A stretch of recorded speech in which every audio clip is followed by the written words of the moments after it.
अस्सलाम वालेकुम everyone, my name is Mohammad Ramzan Ishtiaq और जो टॉपिक आज हम डिस्कस करने जा रहे हैं वो बहुत ही इम्पोर्टेंट बट बिल्कुल ब्रीफ सा है। हम जब एशिया में जब बात करते हैं कि इकोनॉमिक ग्रोथ की या स्टेबिलिटी की, इकोनॉमिक स्टेबिलिटी की, तो हमारे दिमाग में एक ही जो कंट्री है उसका नाम आता है, दैट इज़ सिंगापुर, जिसको एशियन टाइगर भी कहा जाता है और जिसकी ग्रोथ की मिसालें ना सिर्फ हमारे एशिया में बल्कि वेस्ट में भी मशहूर हैं। तो आज की जो वीडियो मैं बनाने जा रहा हूँ इसका मकसद यही है कि हम उनका जो एक मॉडल है, जो सिंगापुर का मॉडल है, उसको देखें कि उनके बेसिक फीचर्स क्या थे। बिल्कुल शॉर्ट सा टॉपिक है। और जो सिंगापुर की ग्रोथ का जो जिसको कहा जाता है कि जो the person behind the story है वो है ली कुआन यू, ठीक है।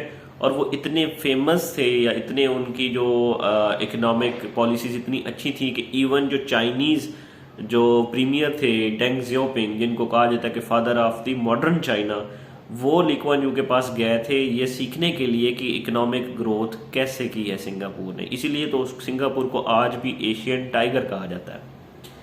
तो हम बात करते हैं कि बेसिक फीचर्स क्या थे उनकी पॉलिसीज़ के। सबसे पहला जो फीचर था वो ये था कि उनका प्रिंसिपल था कि इकोनॉमी और सोसाइटी ये आपस में इंटरट्वाइंड है, मतलब कि ये एक दूसरे से इनसेपरेबल है, ये इंडिपेंडेंट नहीं है एक दूसरे के, ये एक दूसरे पे डिपेंडेंट है। आपकी सोसाइटी अगर ग्रो कर रही है तो आपकी इकोनॉमी ग्रो करेगी, और अगर आपकी इकोनॉमी ग्रो कर रही है तो आपकी सोसाइटी ग्रो करेगी। ये कभी भी पॉसिबल नहीं हो सकता कि आप सिर्फ और सिर्फ फोकस करें अपनी इकोनॉमी के ऊपर कि हमारी इकोनॉमी अच्छी हो, लेकिन जो सोसाइटी है वो जो है वो नीचे से नीचे जा रही हो, इन्फ्लेशन हो, पीपल जो है वो पॉवर्टी लाइन से नीचे जाते जा रहे हो, अनएम्प्लॉयमेंट हो, सोशल इश्यूज हो। तो पहला प्रिंसिपल यही था कि आपकी इकोनॉमी और आपकी सोसाइटी जो है वो इंटर रिलेटेड, एक दूसरे से वो इंडिपेंडेंट नहीं है, तो दोनों को आपने साथ लेके चलना है।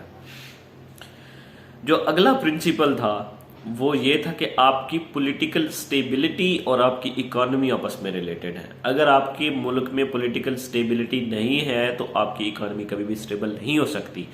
और अनफॉर्चुनेटली यही इशू हमारे पाकिस्तान का है कि हमारे पास पॉलिटिकल स्टेबिलिटी है ही नहीं।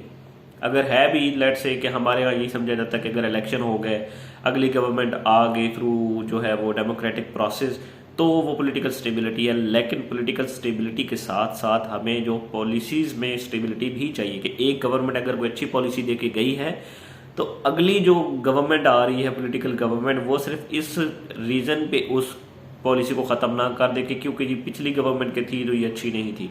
अगर कोई अच्छी पॉलिसी है तो उसको कंटिन्यू किया जाए, दैट इज़ पॉलिटिकल स्टेबिलिटी, ठीक है। उसके बाद जो अगली बात थी वो ये थी कि गुड गवर्नेंस। गुड गवर्नेंस के ऊपर उन्होंने बहुत ज़्यादा फोकस किया। गुड गवर्नेंस क्या है कि आपकी पब्लिक सर्विस डिलीवरी है। आप अगर स्कूल्स बना रहे हैं तो स्कूल्स का जो मकसद है कि लोगों को एजुकेट करना, वो प्रॉपर उसकी वो डिलीवरेंस हो।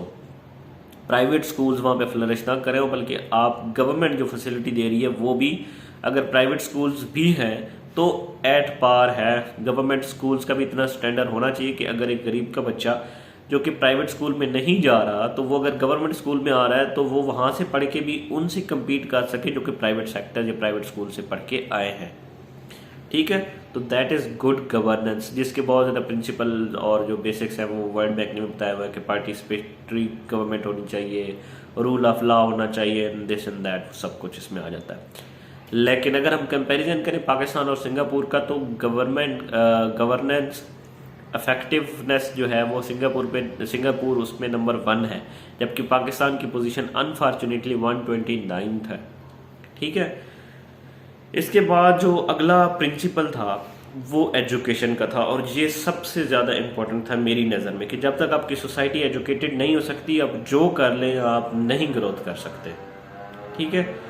उनकी पॉलिसी क्या थी कि higher are the standards of the education the more strong will be your country and your economy. वो कहते थे कि अगर आपका एजुकेशन स्टैंडर्ड इतना अच्छा है कि लोग आपके खुद ही, अगर कोई आप अच्छी पॉलिसी बना के दे रहे हैं तो उसको फॉलो करेंगे, ठीक है। आपको लॉ इन्फोर्समेंट की ज़रूरत कम पड़ेगी, उसके ऊपर आपको जोर देने की ज़रूरत नहीं है। आप एजुकेशन के ऊपर फोकस करें कि आपकी सोसाइटी ही इतनी ग्रूम्ड, इतनी अच्छी है कि उनको पता हो कि ये अगर पॉलिसी अच्छी है तो we have to follow that.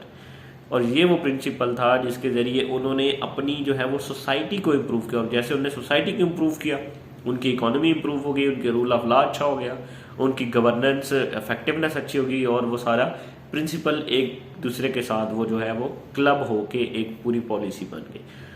So this was the model of this Singapore. Thank you very much.